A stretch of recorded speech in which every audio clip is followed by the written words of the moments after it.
Mahirap nga ba ang Pilipinas? Gayong limpak-limpak ang mga magnanakaw ng korupsyon dito sa Pilipinas. Kinukura ko taktikan at takot ay kaisasabot gobyerno. Ngayon, sa mga bayan apat ang nawawala dito sa bayan ng Agoncillo. Magandang araw sa ating lahat. Sa panahong puno ng hamon at pagbabago, kailangan natin ng leader na may malasakit sa tao at sa kalikasan. Let us welcome Mr. Melgen Paloma.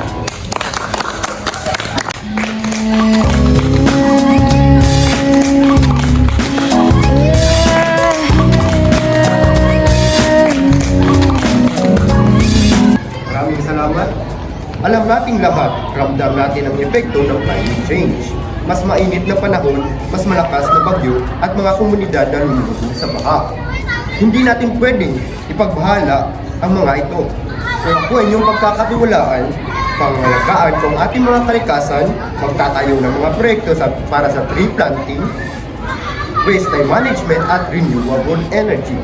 Dahil ang tunay na leader ay hindi lamang naglilingkod sa tao, nag-aalaga rin ng planeta. Ayan si Mr. Paloma, aktibong tumutulong sa clean-up drives at nagtuturo ng waste segregation sa mga kabataan. At lagi niya sinasabi, ang maliit na aksyon ay kapag pinagsama-sama ay nagiging malaking pagbabago. Salamat sa iyong tiwala. Sama-sama nating ipaglaban ang malinis at ligtas na kinabukasan para sa ating mga anak, para sa ating bansa, at para rin sa ating planeta. Ako si Melgen Paloma, boses para sa kalikasan. Toto para kay Paloma! Paloma! Paloma! Tao po, nandyan po ba kayo sa loob ng malaking bahay at malawak na bakuran? Mataas na pader, pinapaligiran at nakapilang mga mamahaling sasakyan. Mga bantay na laging bulong ng bulong, wala namang kasal pero marami ang nakabarong. Lumakas man ang ulan ay walang butas ang bubong, mga plato at kutsara na hindi kilala ang totoo.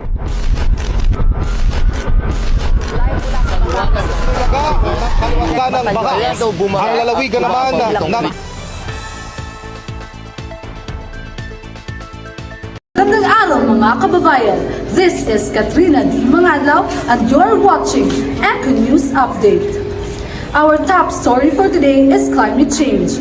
Climate change continues to affect lives across country, especially here in the Philippines. Let's hear more from our field reporter, Ms. Charisse Hugwan. Thank you, Ms. Katrina. Climate change is one of the biggest challenges our world is facing today. Mainit ang panahon, malakas ang bagyo, at pabago-bago ang klima, these are clear signs that our planet is changing. Ayon sa mga eksperto, human activities tulad ng sobrang paggamit ng fossil fuels, pagputol ng mga puno at polusyon ang pangunahing dahilan ng pagbabago sa klima. Dito sa Pilipinas, ramdam na ng maraming komunidad ang epekto nito. Ang mga magsasaka ay nahihirapan sa hindi ma-predict na panahon, habang ang mga nakatira malapit sa dagat ay nakakaranas ng pagtaas ng tubig at pagbaha. Ani ni Raiza Rombo, isang lokal na magsasaka. Noon, alam namin kung kailan ang tag-init at tag-ulan. Pero ngayon, parang naguguluhan na ang panahon. Environmental groups remind everyone that we all have a role to play.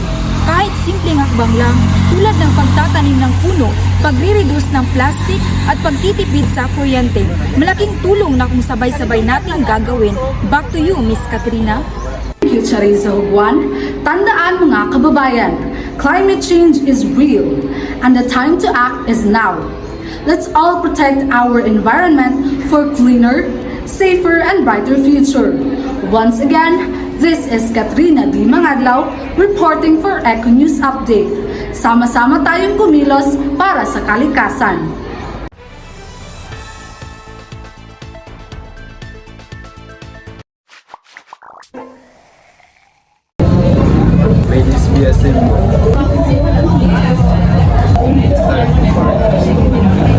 Thank you for the golden refreshes and for you cookies. Cheers for our Justice Freedom! Even though it's not here, we're still having cookies.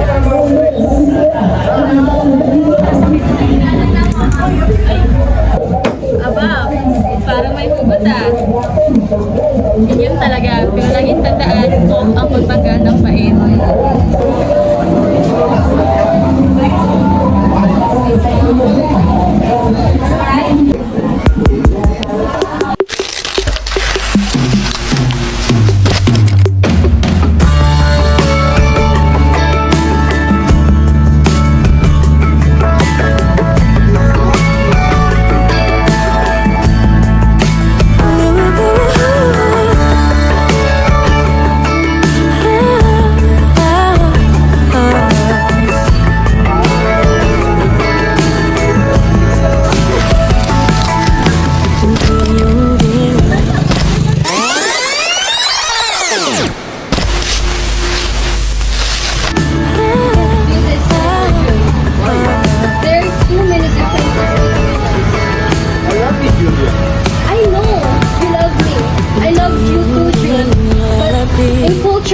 And even in religion, it's like we're always from different worlds. Is that what you really want?